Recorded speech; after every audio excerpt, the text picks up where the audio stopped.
Yay! Hello, hello, hello, and welcome, welcome, welcome. Super excited to be going live again today. It is it's really the last time I tried this boundaries conversation and doing it with y'all live, I really enjoyed that. I enjoyed that a lot more than doing the video all by myself. So we're going to do that again here today. And we'll just give everyone a chance to, get their notifications and come on in. Please say hello in the chat. Let me know that you are here if you have access to a chat. I know a couple of the streaming platforms don't have live chat where I can access you right now. So it is what it is. But do please say hello in the chat. Let me know that you're here so that, I see more numbers. Good, good, good. I see the numbers going up. Excellent. Okay, so today we are going to be talking about, how to set your relationship boundaries. And this came out of a conversation I had. Hello, Chardon. Lovely to see you. This came out of a conversation I had with somebody when we were talking about their boundaries and the questions that they had. And I anonymize all of my interviews and conversations before I share them with you. And so let's go ahead and get started. Here we go. There'll be a video that'll come on that'll have a anonymized image. It'll play their part of the conversation, and I will come in and talk through my part of the conversation, looking for questions and comments from you as well. And there's actually 3 short videos, or audios rather, of their part of the conversation that I'll be sharing with you today. So without any further ado, let's get started. I'm still fairly new to emotional maturity. So Fair. Setting boundaries and being able to communicate what I actually want is difficult because I don't really know what I want half the time because I don't have much experience with the actual figuring out, talking about, delving into what I truly want out of things. So that's pretty common, right? Like, people come to me and they talk with me about boundaries, and they're like, well, I know I need better boundaries, but I don't know what I need. And there are quite a few activities that someone can do in a situation like that.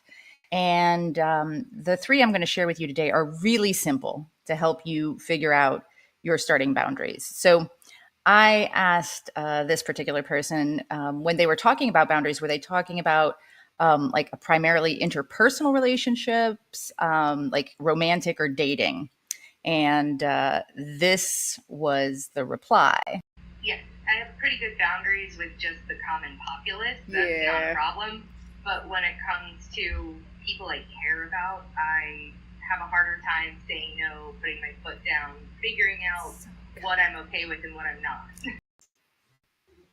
So, yeah, super duper common. Like, even people that are considered like big personalities and take charge and so on and so forth in like their business lives or in their daily lives often find themselves without the same types of boundaries in their romantic relationships, which is honestly the primary reason that I wrote, Take No Shit about boundaries in relationships. And then I also in the book touch on other things because boundaries in relationships, that bit is probably the hardest for 97% of the humans I talked with work taking up the other 72%, and then, family another 63%, and so on and so forth.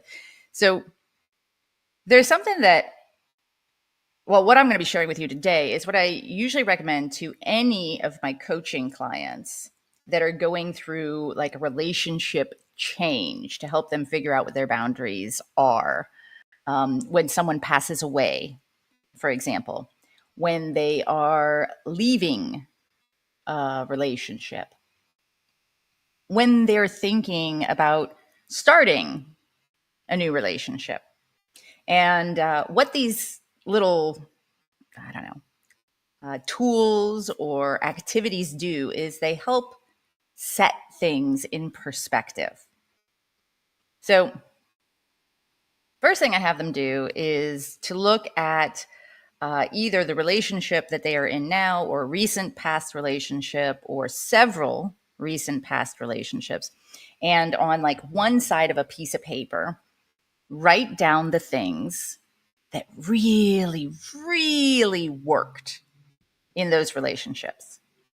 So if you were doing this, like you would think, what filled you up? What fills you up in your current relationship, or what has filled you up in past relationships? Like when you think back to any past relationships and you try to imagine the things that really worked, the things that when you think about those things, they still put a smile on your face even now, right? It might be a bittersweet smile because, wow, they really had that going on, but what a dumpster fire that was, right?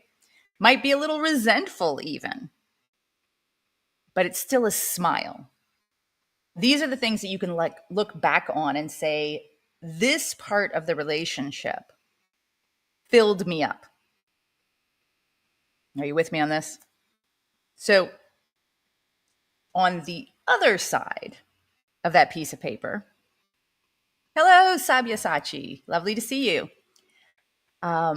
Make notes about the things that drained you, that reduced your love and your energy and your ability to even freaking cope with that person, right? And that can be anything, like leaving the toilet seat up, to taking a bite out of a hunk of cheese and putting it back in the refrigerator like that, to like bigger things, like they blamed me for everything. They yelled and called me names. They slut shamed me. Anything, anything can go in that column. Like anything that for you, that when you think about that relationship, you think these are the things that felt wrong. Even itty bitty tiny wrong. Okay, so we've got a piece of paper and we've got one half of it. These are the things that fill me up and have filled me up in past relationships. And on the other side of it, which may be a much longer thing, and you might have to continue that onto another piece of paper, is, these are the things that drained me. These are the things that reduced my ability to be me, to feel love, to be happy, to have energy, whatever. So those are the first two activities. And then on another piece of paper, project forward into what an ideal relationship might look like for you. And start writing down things that pop into your head. So for me, I would write down, someone who gets me flowers, because I absolutely adore flowers. I know they are the dead carcasses of beautiful, ephemeral things commercialized for my entertainment. Whatever, I'm okay with this. I might add someone who makes me laugh, someone who honors my boundaries and who speaks up about theirs. Open-mindedness is important. Intelligence is important. Someone I find attractive, and so on and so forth. And get as detailed as you'd like. Right? The idea here is to be fantastical. You don't have to be realistic here. This is the spot to really get in your feels. What do you want to feel in your ideal relationship? right? For example, I would love somebody who calls me sweet pet names and always says I love you before hanging up the phone. Things like that. Not so much is a multi-billionaire, 6'2.5" with blonde hair and blue eyes. We're looking at like personality characteristics, ways that they can fill you up, ways that they can make you feel, ways that they can love you and show you affection and respect and honor and whatever, right? We're looking at characteristics here. So, and don't feel like you have to sit down and do all of this in just one sitting. Start your lists, right? And then add to them over time. Maybe create like a note on your phone, one for each one of these things. This is what fills me up in relationships. This is what drains me or reduces my ability to love in relationships. And these are the ideal characteristics of somebody I would be in a relationship with. These are the types of things that person would do. This is how it would make me feel. So, 3 different notes maybe on your phone so that you can, while you're in line at the bank, right? You could, add a little something as it pops into your mind. So do these things over time. And if you do this, if you give yourself a couple of weeks or a month to do these things, because as you go through your days, you're going to think of other things. And the process of creating those lists in and of itself is a kind of setting of boundaries. You are learning about yourself as you write down each word or as you type in each word. And you're not just thinking them, because thinking is ephemeral, right? It is you have a thought and you're like, oh yeah, I'm going to do something with that. And then it goes poof. But writing is another type of brain process. And then seeing your words, your feelings on the page or on your phone is a third type of brain process. And then, once you've got a good list, read it out loud to yourself. So you're hearing yourself say, in my past relationships, I was filled up by. Or in my past relationships, I was drained by. Or in my future relationships, I am looking for, or I would like, or, this is how I want to feel. Because by saying these things out loud, you're cementing those ideas in your head. And you're then allowing your brain to like percolate over those and sort through them and possibly give you a couple more ideas. And these then become the basis for your relationship boundaries where they are right now. Now, moving forward into the future, you will probably add to that. You will probably find that you come up with more, that you start relationships or you're in relationships and, somebody bumps up against a boundary and you're going to be like, oh, that's a boundary. I need to add that in, right? So those are the 3 exercises that I use with my clients. In my book, Take No Shit, I also give you about, 200 total questions to walk you through building boundaries. Questions about emotional boundaries, questions about intellectual boundaries, questions about material boundaries, physical boundaries, sexual boundaries, time boundaries. So that is also a great place to start. If you go to the link that's right there, my.curiouser.life, you're going to have the opportunity to get my book on Amazon. If you have Kindle Unlimited, you can read the book on Kindle Unlimited without paying for it. They'll pay me anyway. So, hello, Cobalt. Happy Halloween. And yes, thank you. Please, everyone, hit the like button if you like this. Sharon says, can you change your boundaries? Absolutely, you can. In fact, in the book, one of the things I talk about is having flexible boundaries or situational boundaries. So, situational boundaries are boundaries that are if this, then that, right? If I know this person, I might be comfortable kissing them. If I do not know this person, then I will not, right? Those are situational boundaries. And you get to decide what situations are which. Then there are flexible boundaries where you have a boundary, but you might be willing to change it if the situation is right, but you don't necessarily know what that situation is, right? So that's when you're going to be willing to flex for somebody specific, right? The key is to not change your boundaries because you are being pressured to change your boundaries, right? It's to examine a boundary and say, is this boundary serving me?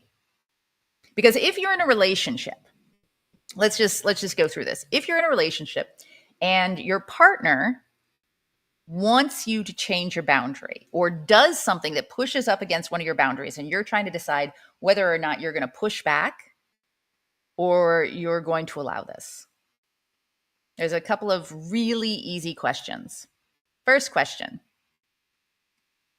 if you allow this in this relationship, are you willing to allow that for the rest of your life together, for the rest of that relationship?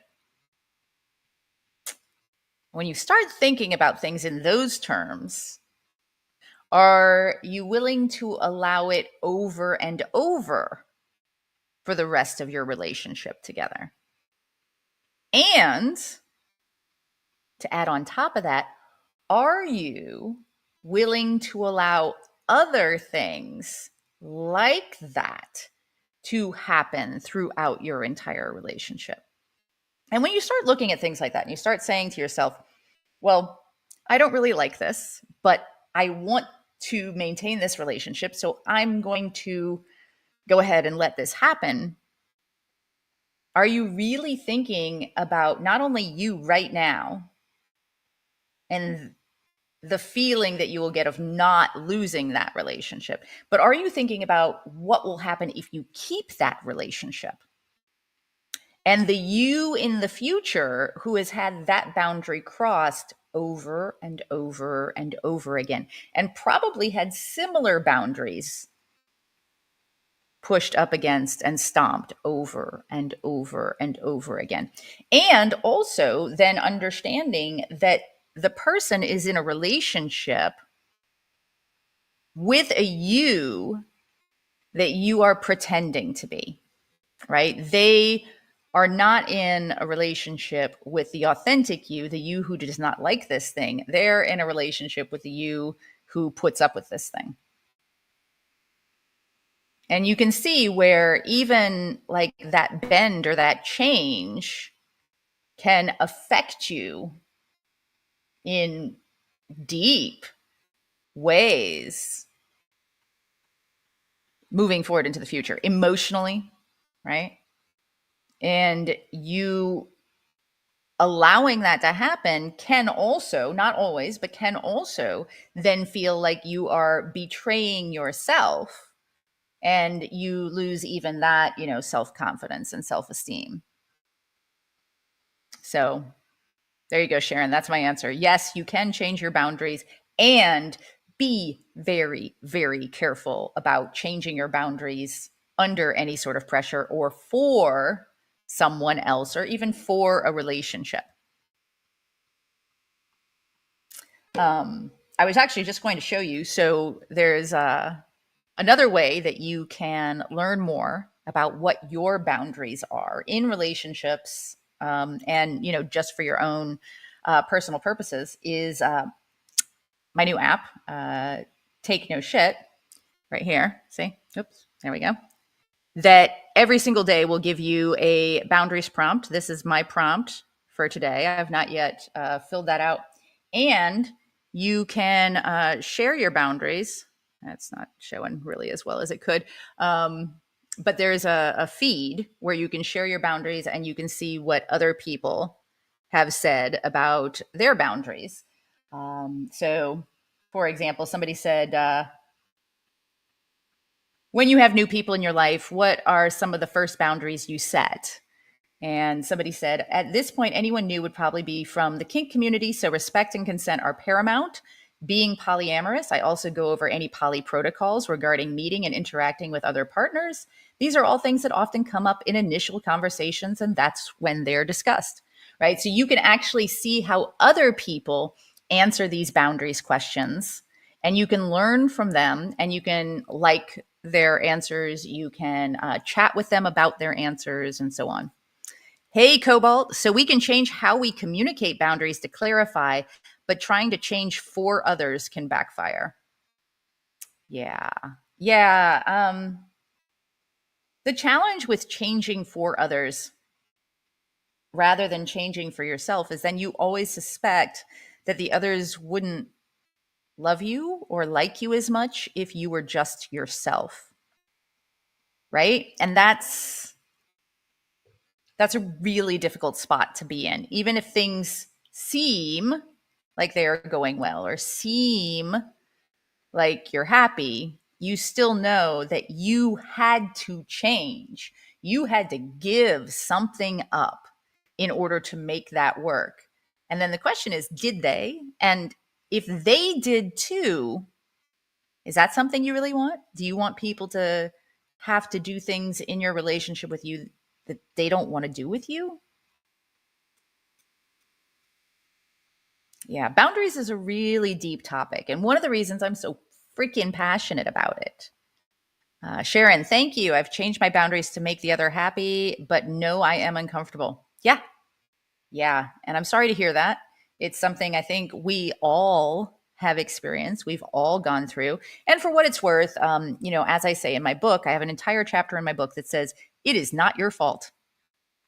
It is not your fault. We are not taught how to build and maintain healthy boundaries for ourselves. In fact, we are socialized to the opposite most of the time. And that's one of the reasons, I wrote this book. It's one of the reasons I run this workshop. It's one of the reasons I built this app. It's one of the reasons I do one-on-one coaching. And notice that this link here on the screen, right here, my.curiouser.life, it says get Take No Shit sample chapters. You can actually download the pre-edited first 100 pages of the book in PDF format. And that includes the first two types of boundaries, emotional and intellectual boundaries. And that way you really get a feel for how I write and how I talk about boundaries and whether or not that might be useful to you.